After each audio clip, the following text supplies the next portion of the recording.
네, 오늘 우리 하나님의 말씀은 우리 구약성경 요나서 우리 1장 우리 1절부터 우리 10절까지 보도록 하겠습니다.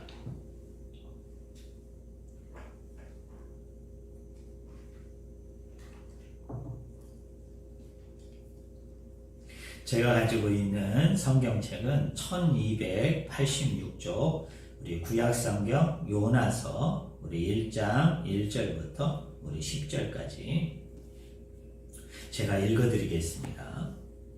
여호와의 말씀이 아미떼의 아들 요나에게 임하니라 이르시되 너는 일어나 저 큰 성읍 니느웨로 가서 그것을 향하여 외치라. 그 악독이 내 앞에 상달되었음이라 하시니라. 그러나 요나가 여호와의 얼굴을 피하려고 일어나 다시스로 도망하려 하여 욥바로 내려갔더니 마침 다시스로 가는 배를 만난지라. 여호와의 얼굴을 피하여 그들과 함께 다시스로 가려고 백삿을 주고 배에 올랐더라. 여호와께서 큰 바람을 바다 위에 내리시매 바다 가운데 큰 폭풍이 일어나 배가 거의 깨지게 된지라. 사공들이 두려워하여 각각 자기의 신을 부르고 또 배를 가볍게 하려고 그 가운데 물건들을 바다에 던지니라. 그러나 요나는 배 밑층에 내려가서 누워 깊이 잠이 든지라. 선장이 그에게 가서 이르되 자는 자여 어찌함이냐. 일어나서 내 하나님께 구하라. 혹시 하나님이 우리를 생각하사 망하지 아니하게 하시리라 하니라. 그들이 서로 이르되 자 우리가 제비를 뽑아 이 재앙이 누구로 말미암아 우리에게 임하였으나 알아보자 하고 곧 제비를 뽑으니 제비가 요나에게 뽑힌지라. 무리가 그에게 이르되 청하건대 이 재앙이 누구 때문에 우리에게 임하였는가 말하라.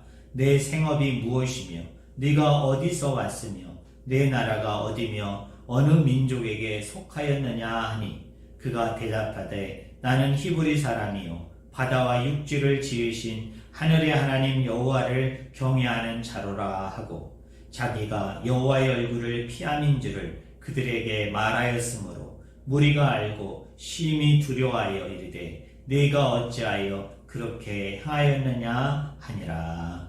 아멘. 오늘 읽은 본문 말씀을 가지고 요나에게 임한 하나님의 은혜라는 제목으로 같이 하나님의 말씀을 나누기를 원합니다. 오늘 본문 말씀은 요나가 하나님의 명령을 받았지만은 그러나 그 명령에 따르지 않고 하나님의 낯을 피하여 도망치는 이야기가 나와 있습니다. 여러분, 이 요나가 하나님의 명령을 직접적으로 받았음에도 불구하고 왜 도망을 쳤을까요?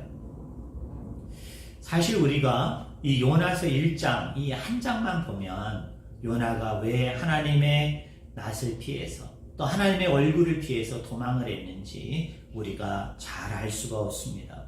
그럼에도 불구하고 많은 분들이 이 요나서 1장을 개인적으로 묵상할 때 이렇게 적용하는 것을 보게 됩니다. 요나가 도망한 것이 문제다.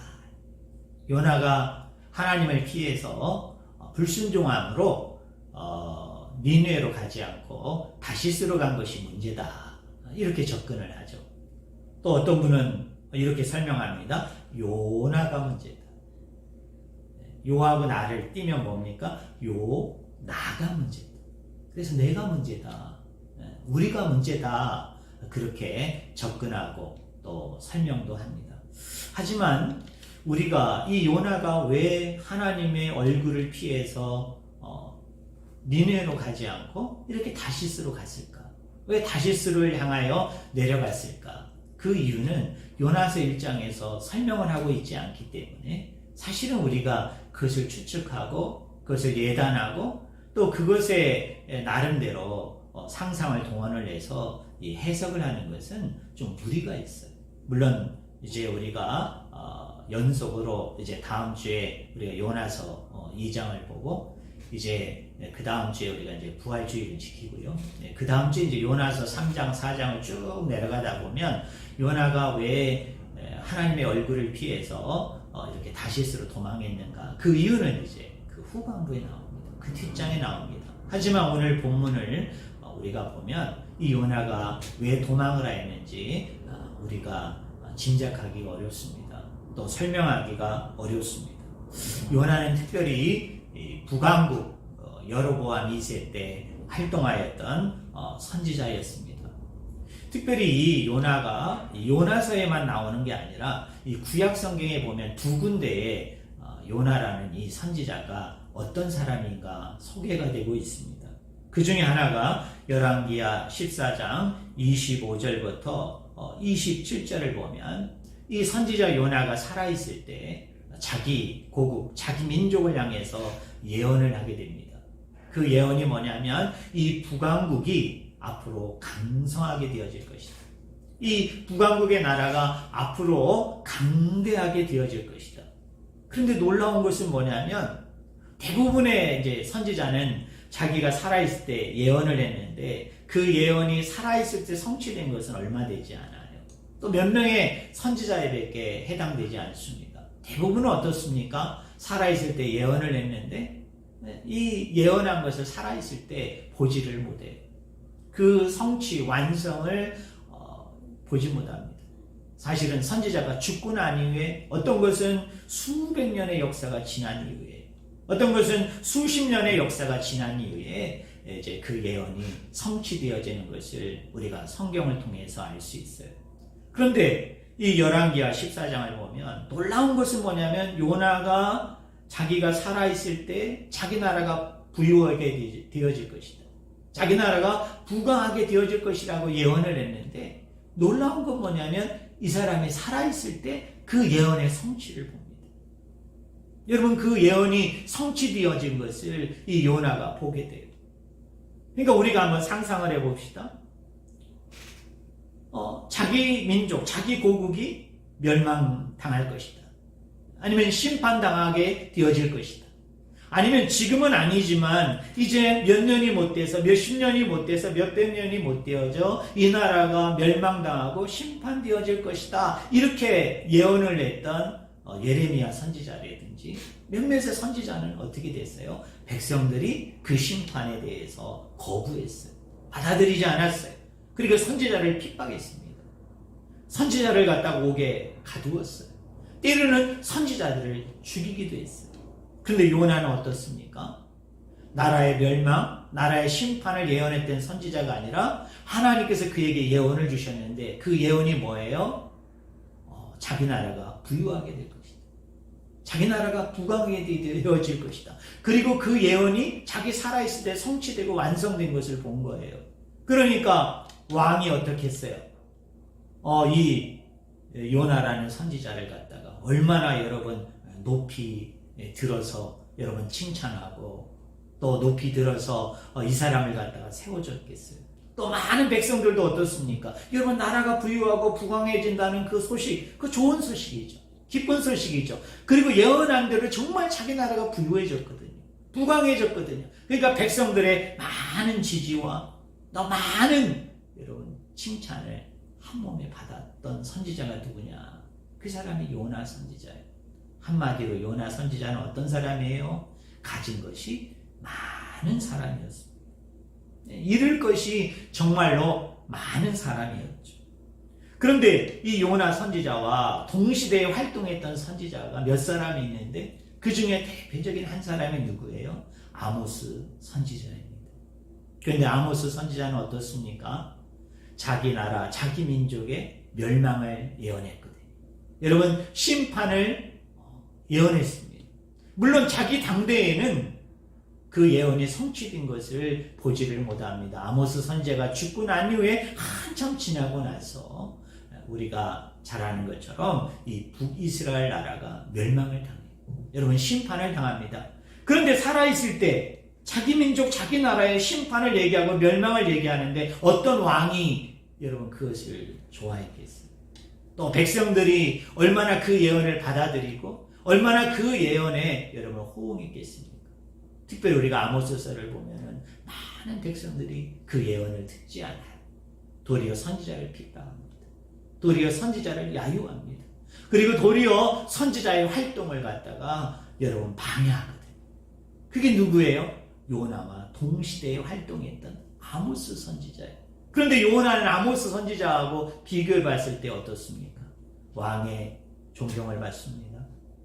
많은 백성들의 칭찬과 인정을 얻었던 선지자가 누구냐? 그게 요나 선지자예요. 물론 요나 선지자가 하나님에게 명령을 받았는데 그가 인기에 영합을 해가지고 여러분 그렇게 예언을 하고 선포를 한 건 아니에요. 요나는 요나 선지자대로, 아모스는 아모스 선지자대로 하나님께 받은 예언을 신실하게 전하였던 하나님의 종이었어요. 그런데 한 사람은 어때요? 나라의 부유함과 부강함을 전했기 때문에 백성들과 그리고 왕이 그를 추앙하고 그를 높여준 반면에 여러분 한 선지자는 똑같이 신실한 종이 되어져 하나님의 예언을 받아서 선포하고 전했지만 그게 심판과 멸망에 관한 소식이었기 때문에 도리어 배척을 받고 여러분 그 예언을 거부하고 많은 사람이 이 선지자를 핍박하고 여러분 죽이려고까지 했던 것을 우리가 성경을 통해서 알 수 있습니다. 사랑하는 성도 여러분, 우리에게 있어서 시험과 유혹은 언제 옵니까? 여러분 우리가 많은 것을 가졌다라고 생각할 때, 또 이것만은 내가 절대로 잃어버릴 수 없다. 그래서 잃어버린 것들이 나에게 지금 현재 많을 때 그때 유혹이 옵니다. 여러분 그때 시험이 옵니다. 마태복음 4장에 보면 예수님께서 광야에 성령님의 이끌림을 받아서 여러분 40일 동안 금식 기도를 했잖아요. 그리고 그 금식 기도가 마쳐질 즈음에 마귀가 와서 예수님을 세 가지를 시험합니다. 그 중에 첫 번째 시험이 뭡니까? 이 돌들로 떡덩이가 되게 하라 하는 시험이었어요. 사랑하는 성도 여러분, 우리가 한번 이렇게 생각해 볼까요? 만약에 우리가 예수님처럼 성령님에게 이끌려 우리가 광야에서 40일 동안 금식을 했어요. 그리고 금식이 맞춰질 즈음에 마귀가 와가지고 여러분 우리를 시험했다고 해봅시다. 자, 돌덩어리를 보여주면서 이것을 한번 떡덩이로 만들어봐라. 이걸 한번 떡덩이로 변화시켜봐라. 여러분 어떨까요? 저와 여러분에게 이것이 시험입니까? 저와 여러분에게 이것이 유혹이 될 수 있을까요? 아닙니다. 왜 그래요? 우리는 돌덩이를 떡덩이로 만들 수 있는 능력이 없죠. 우리는 권세가 없습니다. 여러분 예수님에게 이것이 시험이 될 수 있었던 이유는 뭡니까? 예수님은 충분히 그 돌덩이를 떡덩이가 되게 할 수 있는 능력을 가지셨던 거죠. 여러분 권세를 가지었던 것이죠. 오늘 저와 여러분들도 마찬가지예요. 지금 내가 의지하고 지금 내가 소망하는 것, 그리고 내가 지금 가지고 있는 것 중에 이것만큼은 절대로 내가 놓을 수 없다. 이것만큼은 절대로 내가 포기할 수 없다. 또 여러분이 일주일의 삶을 살아가면서 하루를 살아가면서 지금 내가 여러분 집중하고 있는 게 뭡니까? 여러분의 관심과 생각을 갖다가 여러분 집중하고 있는 것이 무엇입니까? 바로 그게 우리의 시험이 될 수 있는 거예요. 그게 바로 우리의 유혹이 될 수 있다는 것을 저는 우리 성도님들이 분명히 기억하셨으면 좋겠습니다. 내가 지금 붙잡고 있는 것, 내가 이것만큼은 절대로 내가 포기할 수 없어. 이것만큼은 내가 절대로 내려놓을 수 없다라는 것. 그리고 내가 일주일 동안, 하루 동안 내가 온통 이곳에만 집중되고 있는 것, 바로 그것이 우리에게 시험이 될 수 있어요. 여러분 우리에게 유혹이 될 수 있어요. 사도 바울이 뭐라고 얘기했어요? 선줄로 생각하는 자는 넘어질까 조심하라. 저는 이 경고가 오늘 저와 여러분에게 주는 하나님의 경고의 메시지인 줄로 믿습니다. 요나는 이 니느웨 아수르에 가서 하나님의 명령, 이 하나님의 심판과 하나님의 멸망에 대한 소식을 전하라는 것을 여러분 거절할 이유가 사실은 요나에게는 아무것도 없었어요. 여러분 한번 생각해 보세요. 여러분 니느웨 이 아수르는 이 북이스라엘 왕국과 어떤 관계였어요? 여러분 적대국이었거든요. 그리고 북이스라엘 사람들이 당시에 가장 두려워하고 가장 염려했던 나라들 중에 하나였습니다. 근데 하나님께서 요나에게 뭘 명령을 했습니까? 그 니느웨에 가서 이 성이 이제 몇 날이 안 되어지면, 여러분 사흘 만에 이 성이 무너지게 되어질 것이다. 이 성이 완전히 멸망당하게 되어질 것이다. 하나님의 심판을 예언하라고 그랬죠. 하나님의 멸망의 소식을 예언하라고 그랬죠. 그러면 우리가 요나의 입장에서 한번 가만히 생각해 보세요. 적대국입니다. 지금 우리나라가 가장 두려워하고 염려하는 나라입니다. 근데 그 나라가 어떻게 된다고요? 멸망받는다는 거예요. 여러분, 그 나라가 심판받는다는 거예요. 여러분, 요나의 입장에서는 이것은 어떤 소식이에요? 기쁜 소식이죠. 여러분, 즐겁고 감사한 소식이잖아요. 왜? 적대국이 멸망을 당한다. 여러분, 적대국이 무너진다. 여러분, 이 예언을 가서 전하는 게 뭐가 어렵겠어요? 뭐가 힘들겠어요? 이걸 거절할 이유가 뭐가 있겠어요? 이건 좋은 소식이잖아요. 요나 입장에서. 북이스라엘 입장에서는. 그리고 또 하나는 뭐죠? 여러분, 가서 이제 그 예언을 전했죠. 전해요. 여러분, 그리고 그 말씀을 전해요. 그리고 와서 여러분 본국으로 돌아오면 어떤 일이 일어날까요? 왕이 여러분 이 요나를 얼마나 여러분 기뻐하고 얼마나 환영하면서 여러분 맞이하겠어요. 여러분, 아마 백성들이 아마 막 줄지어 서가지고, 우리 옛날에 올림픽에 나갔던 선수들이 여러분 금메달을 따고 오면은, 요새는 그런 거 잘 안 하는 것 같은데, 제가 예전에 TV를 보면 어떻습니까? 막 그 퍼레이드 행렬을 하잖아요. 여러분 윗뚜껑이 열려있는 차를 타고 가면은 막 백성들이 나가서 막 망국기를 흔들고, 그 다음에 이 목에 거는 꽃다발을 여러분 가져와가지고 그 목에 막 걸어놓는 거. 우리 어른 성도들은 여러분 다 옛날에 봤던 거 아니에요? 아마 요나 선지자가 니느웨에 가가지고, 이 아스루에 가가지고, 이제 너희 성이 무너질 것이다, 이제 너희 나라가 완전히 멸망받고 심판받게 되어질 것이다, 그 예언을 다 행하고 나면 돌아오면은 백성들이 여러분 요나를 향해 돌을 던졌을까요? 여러분, 요나를 향해 무슨 불편한 신기와 마음을 가지고 여러분 그를 괴롭혔을까요? 아니에요. 환영했을 거예요.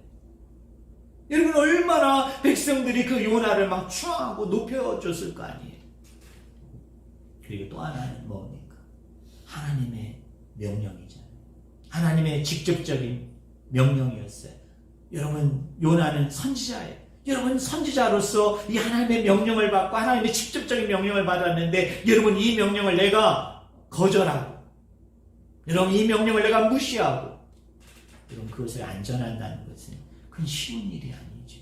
왕의 명령도 아니고, 어떤 지도자의 명령도 아니고, 어떤 백성들의 명령도 아니고, 하나님의 명령이잖아요. 여러분, 선지자는 어떤 사람이에요? 하나님께 말씀을 받아가지고 백성들에게 전해야 되는 사명을 가진 사람이 선지자였는데, 그것도 하나님이 명령하셨어요.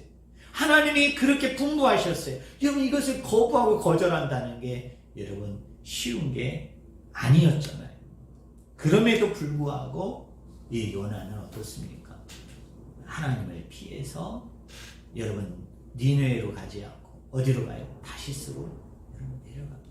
도대체 요나가 무엇 때문에, 어떤 이유 때문에 정말 이렇게 도리어 니느웨에 가서 여러분 이런 소식을 전하는 것이, 아까 제가 언급을 해드렸던 것처럼 여러분 북이스라엘의 입장에서, 요나의 입장에서는 이렇게 즐겁고 기쁘고 감사한 소식이고, 또 그것을 전하고 돌아왔을 때는 왕마저도 백성들마저도 환영할 만한 그런 이야기였고, 또 선지자로서 내가 이 명령을 거부하고 이 명령을 무시하는 것이 여러분 쉽지 않았음에도 불구하고, 왜 요나가 이 하나님의 명령을 뒤로 하고 다시스로 내려갔는지는 이 요나서 1장이 설명하고 있지 않기 때문에, 오늘 이 시간에 제가 우리 성도들에게 설명을 할 수는 없지만, 여러분 2장, 3장, 4장에 보면 그 이유가 여러분 나와 있거든요. 오늘 1장 3절에 보니까 요나가 여호와의 얼굴을 피하려고 일어나, 그러면서 여호와의 얼굴이 언급이 됩니다. 여러분 1장 4절에 보면 어떤 말이 나와요? 큰 바람, 또 큰 폭풍이 나옵니다.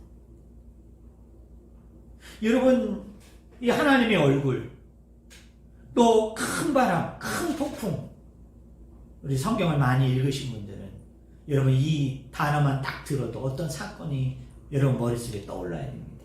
그것이 무엇입니까? 이스라엘 백성이 출애굽을 해가지고 시내산에 이르게 되어졌을 때 이제 백성들을 남겨놓고 모세가 혼자 여러분 시내산에 올라가잖아요. 그리고 거기서 40일 동안 머무르면서 여러분 거기서 하나님의 현현을 보게 됩니다. 여러분 하나님이 나타나신 것을 보게 되잖아요. 그때 어떤 일이 일어나요? 큰 바람이, 여러분 막 큰 폭풍이 일어나고, 그리고 땅이 흔들리잖아요. 땅이 진동하잖아요. 큰 지진이 일어나잖아요. 이게 다 무슨 현상이에요? 하나님의 임재의 상징입니다. 여러분 하나님 현현의 상징입니다. 지금 요나서 1장은 우리에게 무엇을 이야기하고 있습니까? 어떤 이유에서인지는 모르지만 요나가 니느웨로 가라는 하나님의 명령을 따르지 않고 그가 다시스로 내려가요. 그것으로 도망칩니다. 그것으로 도망하여 숨으려고 합니다. 그런데 놀라운 것은 뭐죠? 우리 하나님께서 요나를 따라가는 거예요. 여러분 요나를 쫓아가는 거예요. 그래서 4절 말씀에 여호와께서 큰 바람을 바다 위에 내리심에 바다 가운데 큰 폭풍이 일어나 배가 거의 깨지게 된지라. 여러분 이 본문이 그걸 말하는 거거든요. 요나는 니느웨로 가지 않고 다시스로 여러분 도망가요. 여러분 다시스로 내려갑니다. 근데 하나님께서 어떻게 합니까? 자기의 명령을 따르지 않고 니느웨로 가지 않고 다시스로 도망가고 있는, 지금 숨으려고 내려가고 있는 그 요나를 향해서 하나님이 어떻게 해요? 쫓아갑니다. 아니 그 요나가 있는 그 현장에도 하나님은 임재하고 계세요. 여러분 함께하고 계세요. 사랑하는 성도 여러분, 하나님은 저와 여러분을 절대로 포기하지 않습니다. 절대로 버리지 않습니다. 우리가 시편 23편의 내용처럼 우리가 사망의 음침한 골짜기로 다닐지라도 하나님은 그곳에 함께 하십니다. 그곳에 같이 하십니다. 하나님의 얼굴을 피하여 도망을 치고 있는 그 요나에게 하나님은 그를 외면하지 아니하시고 그를 포기하지 아니하시고 그를 저버리지 아니하시고 어떻게 해요? 요나가 가는 곳이 그것이 어디이든, 그게 불순종의 자리든 그게 순종의 자리든 그것이 하나님의 명령에 그가 절대적으로 따르든 안 따르든 하나님은 어떻게 하세요? 그곳에도 함께 하십니다. 우리가 이 사복음서를 보면은 예수님이 죽으셨을 때 그 예수님의 십자가의 죽음의 현장에 함께했던 두 제자가 낙심해 좌절하고 염려하고 두려워합니다. 그래서 엠마오 도상으로 내려갈 때 우리가 너무나 잘 아는 말씀이죠. 부활하신 예수 그리스도께서 그 엠마오 도상으로 내려가는 두 제자에게 어떻게 하세요? 자기를 나타내 보이시잖아요. 그런데 이 두 제자가 그 예수님을 알아보지 못해요. 그때 예수님께서 이 사회에 나와 있는 말씀을 인용하시면서 여러분 그들의 마음에, 여러분 그 심령의 마음에 여러분 불을 내리게 되어질 때 비로소 그들의 영안이 띄어지면서 부활하신 예수 그리스도를 알아보게 되잖아요. 우리가 요한복음 21장에 보면은 예수님을 3번 모른다고 부인하고 여러분 배반하였던, 또 여러분 종 앞에서 예수님을 저주하였던 그 베드로가 도망을 쳐서 자기가 원래 제자로 부름을 받기 전에 갈릴리에서 어부로 생활했잖아요. 여러분 그 생업으로 돌아가가지고 여러분 고기를 잡고 있었어요. 밤새도록 그물을 내렸지만은 아무 고기도 잡지를 못합니다.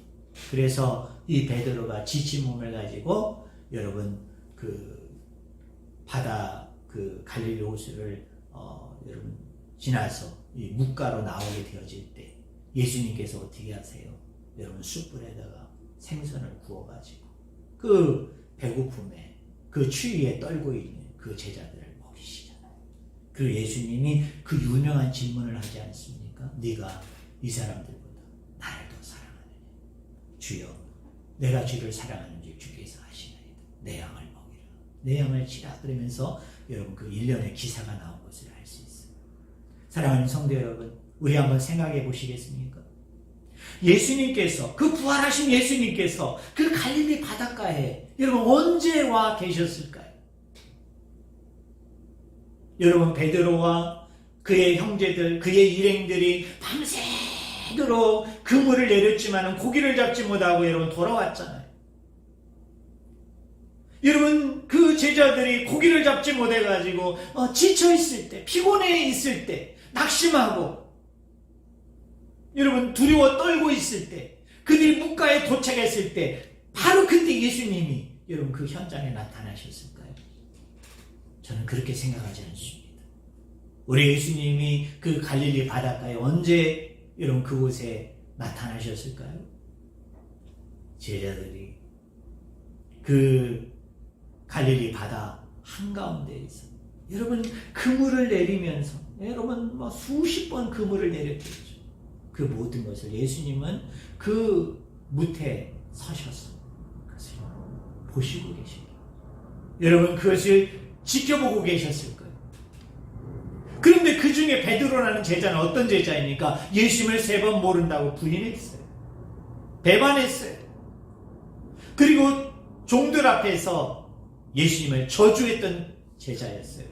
그런데 그가 이렇게 밤새도록 그물을 내렸지만 고기를 잡지 못했어요.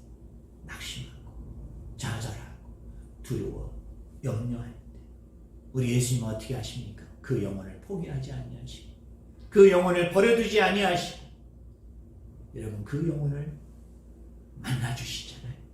그리고 사랑에 대한 질문을 하시고 그리고 베드로가 내가 주님을 여전히 사랑한다라고 얘기했을 때 다시 한번 그를 사람 낳는 업으로 하나님의 충성되고 우직한 하나님의 일꾼으로 그를 세우시고 회복하신 분이 누굽니까?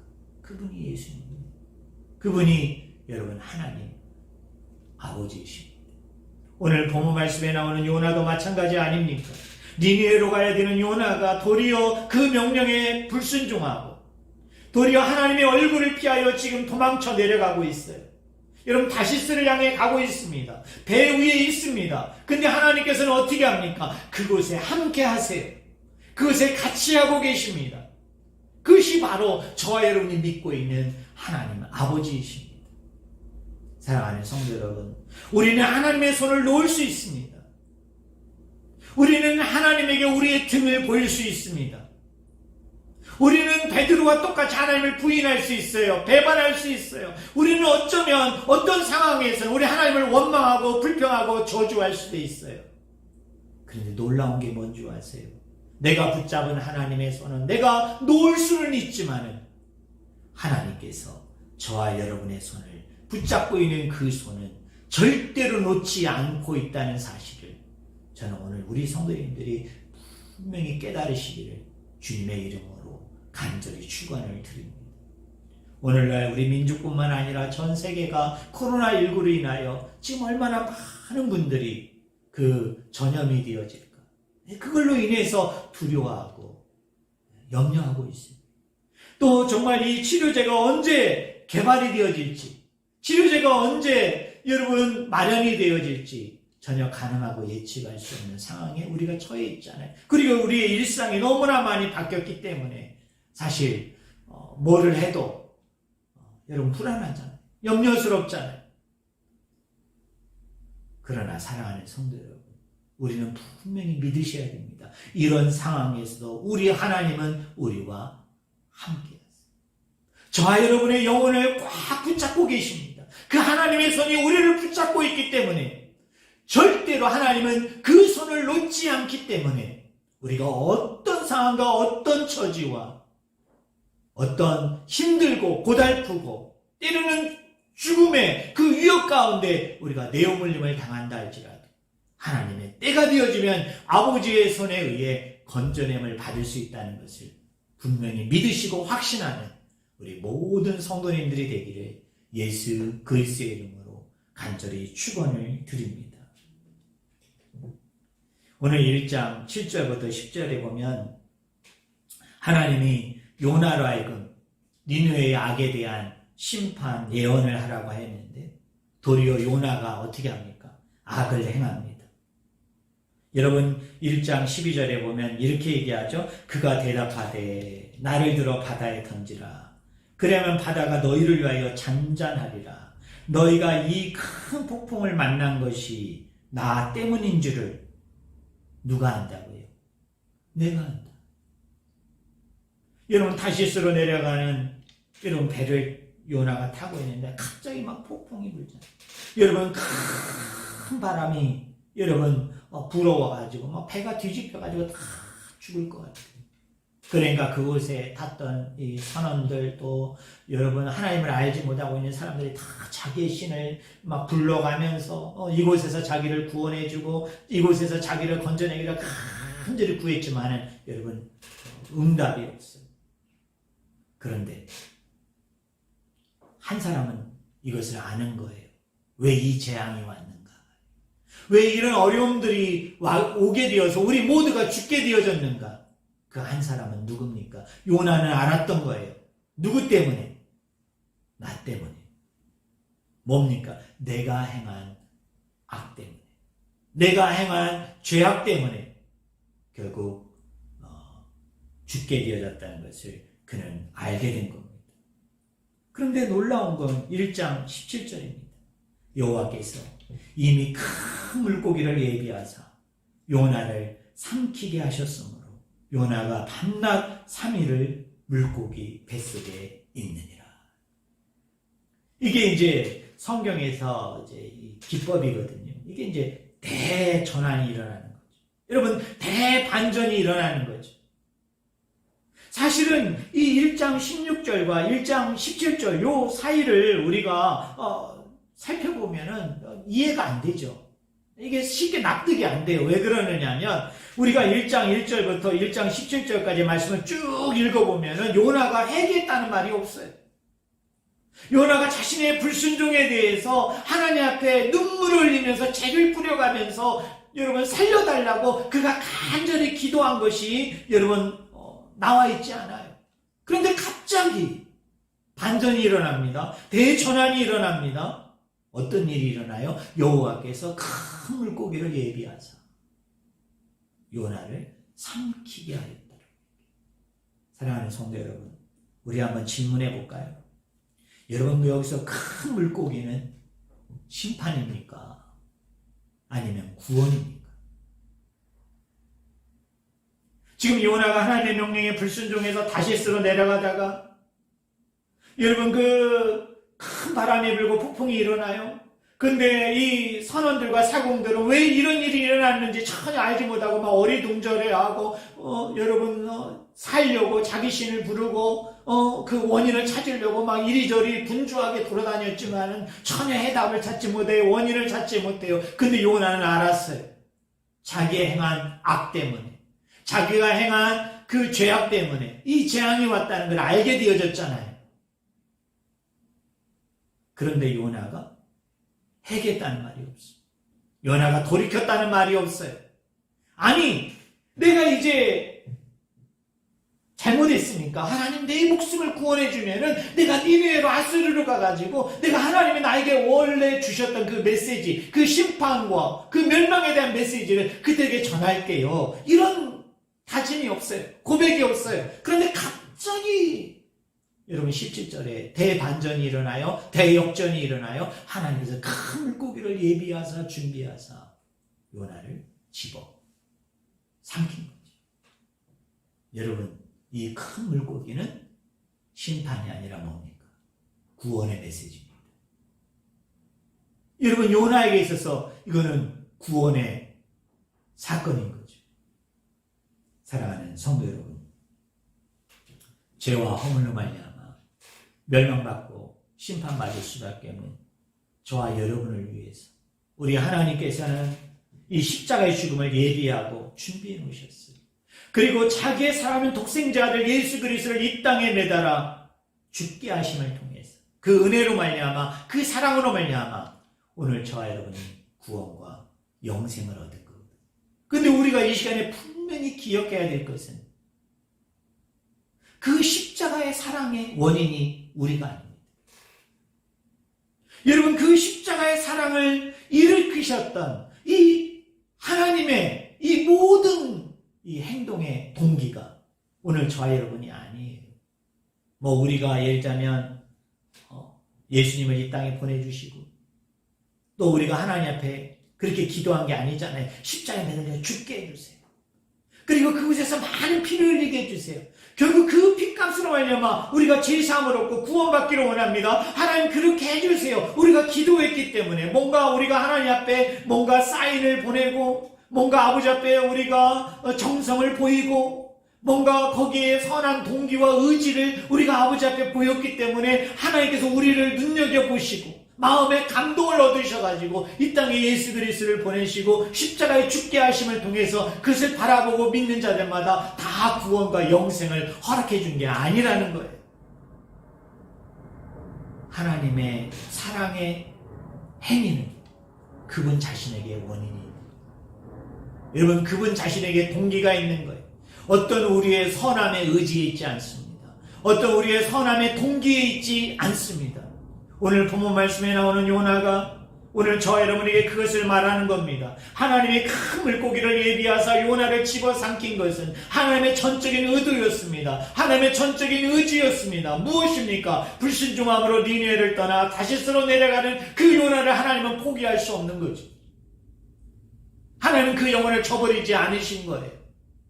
비록 그 요나의 죄로 말미암아 그 요나의 악함으로 말미암아 그가 바다에 던져져서 그는 마땅히 죽어서 멸망받고 심판받아야 되는 죄인이었지만 하나님께서는 사랑의 하나님이셨기 때문에 그 영혼에게서 원인을 찾고 그 영혼에서 동기를 찾지 아니하시고 그 하나님의 성품 때문에 그 무한한 하나님의 긍휼과 자비를 향한 그 하나님의 마음의 그 불편함 때문에 하나님께서 의지를 가지시고 내용을 가지시고 그 요나를 구원하시고자 큰 물고기를 예배하고 준비하사 그 영혼을 삼킨 것이 여러분을 요나서 1장에서 우리에게 보여주는 요나를 향하신 하나님의 큰 은혜요 큰 사랑임을 우리가 알 수 있습니다.